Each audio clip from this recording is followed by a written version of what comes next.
If, say, a 40-year-old man has a 30-year-old girlfriend and he has money and she doesn't, nobody would bat an eye. But when a 40-year-old woman has a 30-year-old boyfriend and she pays for stuff, people are like, oh, he's using you. I'm like, okay, maybe you're right.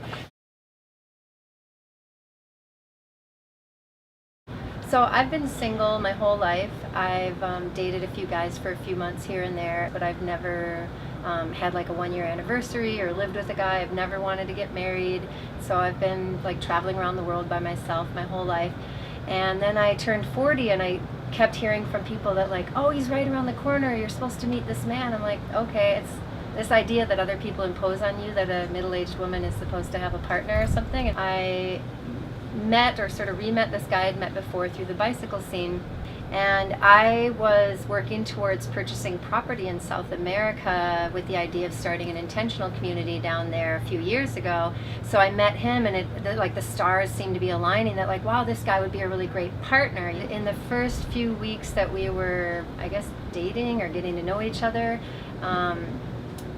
we went on a group bike ride, like a party ride. It goes from like 9 p.m. until sunrise at the beach, and I wasn't really planning on doing the whole ride, and he showed up and he had already been drinking and had a six-pack with him. About midnight, I said, look, I'm ready to ride home now. And he said, well, if you stay out past midnight, if you stay a couple hours with me, I'll make sure to get you home safely. And I was like, do you promise if I stay on this ride past midnight, you will get me home safely? And he said, yes, I promise.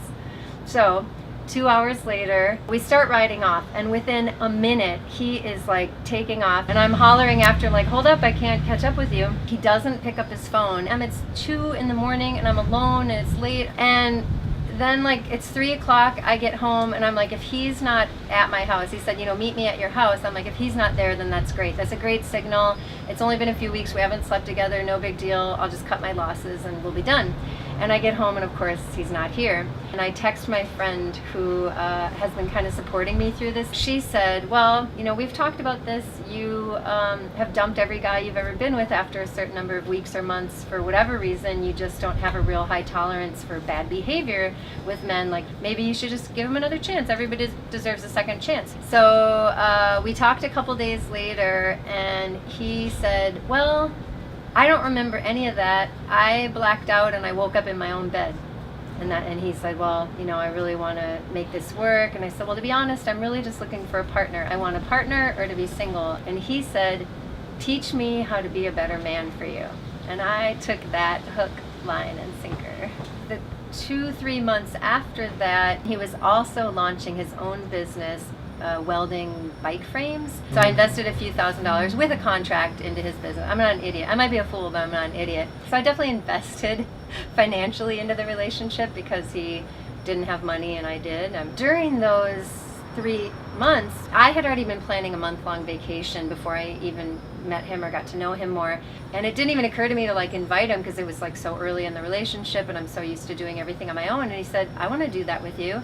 I said, what? And he said, I want to do it all with you. I'm like, whoa, this guy like wants to spend a month with my family. At some point he mentioned that he was interested in going to this, it's sort of like Burning Man on the water. And I said, okay, well that's right in the middle of this month trip I'm planning, so let me know if you decide to do that.